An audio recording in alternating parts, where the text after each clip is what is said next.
آپ کے سامنے روزانہ کچھ نہ کچھ فقہی مسائل آ رہے تھے۔ آج ایک مسئلہ عام طور پر لوگ یہ بھی پوچھتے ہیں کہ جیسے عام طور پر پہلے نمازیں ہوتی تھی مسجدوں کے اندر، گھروں میں،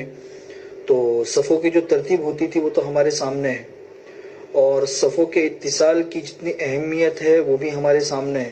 خود حضور اکرم صلی اللہ علیہ وسلم ایک حدیث میں ارشاد فرماتے ہیں کہ من وصل صفا وصلہ اللہ،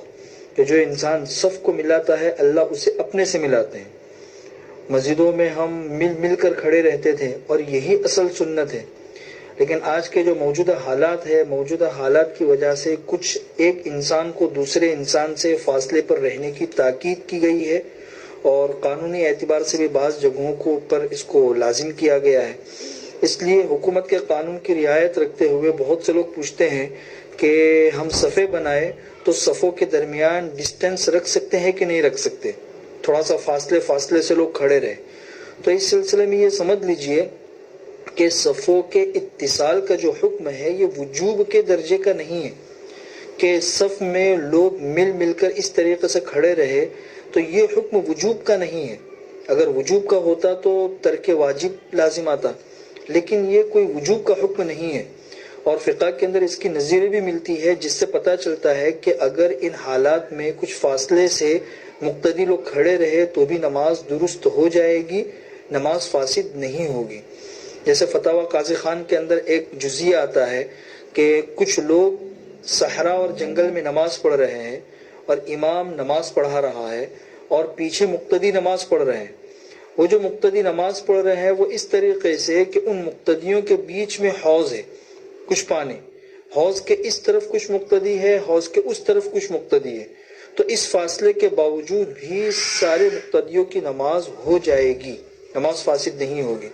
اس سے پتہ چلتا ہے کہ اگر کسی مجبوری اور عذر کی وجہ سے صفوں میں اگر اتصال باقی نہ رہے، تھوڑا فاصلہ بھی رہے، تو بھی نماز درست ہو جائے گی۔ دوسرا مسئلہ ہے کہ لوگ پوچھتے ہیں کہ بھئی آج کل جو ہے نا ہم گھروں کے اندر نماز پڑھ رہے ہیں،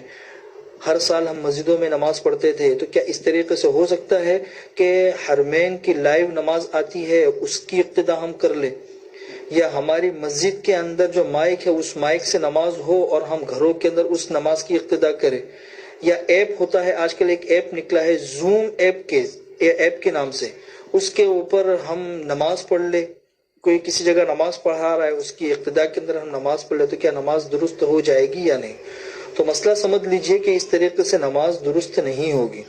اس لیے کہ اقتداء کے درست ہونے کے لیے ضروری ہے کہ امام اور مقتدی دونوں ایک ہی جگہ میں ہوں، اور اس صورت میں دونوں کی جگہیں الگ الگ ہو جاتی ہے، امام کی جگہ الگ ہے، مقتدی کی جگہ الگ ہے، امام مسجد میں ہے یا کسی شہر میں ہے، اور جو مقتدی حضرات ہیں وہ اپنے اپنے گھروں میں ہیں۔ اور دوسری شرط یہ بھی ہے کہ امام اور مقتدی کے درمیان کوئی ایسی چیز حائل نہ ہو کہ جو اقتداء کے لیے رکاوٹ بنے۔ اب امام کہاں پر ہے، مقتدی کہاں پر ہے، امام اور مقتدیوں کے درمیان بڑے بڑے راستے ہیں، بلڈنگیں ہیں، بڑی بڑی چیزیں ہیں، یہ حائل ہے، تو ان کے حائل ہونے کی وجہ سے نماز درست نہیں ہوگی۔ تیسرا مسئلہ یہ دھیان میں رکھیے کہ بہت سے لوگ پوچھتے ہیں کہ پہلے تو ہم مسجدوں کے اندر امام کے پیچھے نماز پڑھ لیتے تھے، وہ لوگ حافظ ہوتے تھے، ان کے پیچھے ہماری نماز ہو جاتی تھی۔ اب گھروں کے اندر ہے تو جن گھروں میں حافظ ہے تو ان کے لیے تو کوئی حرج نہیں ہے، ان کا قرآن تو پورا ہو رہا ہے، لیکن جن گھروں میں حافظ نہیں ہے تو وہ قرآن کریم کو تراویح کے اندر کس طریقے سے پورا کرے؟ اس لیے ہم موبائل میں دیکھ کر یا اسی طریقے سے قرآن میں دیکھ کر تراویح پڑھا سکتے ہیں یا پڑھ سکتے ہیں یا نہیں پڑھ سکتے، یہ مسئلہ بھی لوگ پوچھتے ہیں۔ تو یہ بات دھیان میں رکھیں کہ تراویح کے اندر پورے رمضان میں قرآن کریم کو ختم کرنا یہ سنت ہے، سنت۔ دوسری بات یہ دھیان میں رکھے کہ نماز کے دوران قرآن کریم میں سے دیکھ کر نماز پڑھنا یا پڑھانا یہ امام احمد بن حنبل رحمۃ اللہ علیہ اور امام شافعی رحمۃ اللہ علیہ کے نزدیک جائز ہے، کچھ شرائط کے ساتھ میں۔ احناف کے نزدیک جائز نہیں ہے۔ احناف کے نزدیک اگر قرآن کریم میں سے دیکھ کر نماز پڑھی جائے گی یا پڑھائی جائے گی تو نماز فاسد ہو جائے گی۔ احناف کے نزدیک درست کیوں نہیں ہے؟ درست اس وجہ سے نہیں ہے، اس کی ایک وجہ تو یہ ہے کہ احناف کے نزدیک آپ لوگوں کو پتا ہوگا کہ نماز کے درمیان اگر عمل کثیر ہو جائے تو عمل کثیر کی وجہ سے نماز فاسد ہو جاتی ہے، اور اگر عمل قلیل ہے تو نماز درست ہو جاتی ہے۔ اب قرآن کریم کو اٹھا کے نماز پڑھنا یا پڑھانا اور پھر اس کے بعد رکھنا، یہ ایک اچھا خاصا عمل کثیر ہو جاتا ہے، اور عمل کثیر سے ویسے بھی نماز فاسد ہو جاتی ہے۔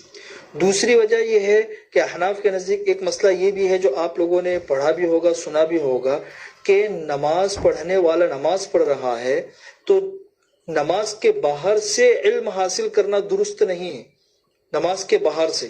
انسان نماز پڑھ رہا ہے اور نماز کے باہر کوئی چیز ہے، اسے نماز کے درمیان اس نے پڑھ لیا تو اس کی نماز فاسد ہو جاتی ہے، اس لیے کہ خارج نماز سے علم حاصل کرنے سے نماز فاسد ہو جاتی ہے۔ تو اب ظاہر سی بات ہے، انسان نماز کے باہر قرآن رکھا ہوا ہے اور اسی کے اندر سے دیکھ دیکھ کے نماز پڑھ رہا ہے، تو یہ خارج صلاۃ سے علم حاصل کرنا ہوگا، اس لیے اس سے نماز فاسد ہو جاتی ہے۔ اسی وجہ سے یہ مسئلہ ہے کہ ایک انسان نماز کے باہر ہے اور اس نے لقمہ دیا اور نماز پڑھنے والے نے اس کا لقمہ لے لیا، تو نماز پڑھنے والے کی نماز فاسد ہو جاتی ہے، اس لیے کہ نماز کے باہر سے اس نے علم حاصل کیا۔ اور تیسری وجہ یہ ہے کہ حضور اکرم صلی اللہ علیہ وسلم کے زمانے میں بہت سے قبائل ایسے تھے جو نئے نئے مسلمان ہوئے تھے، نئے،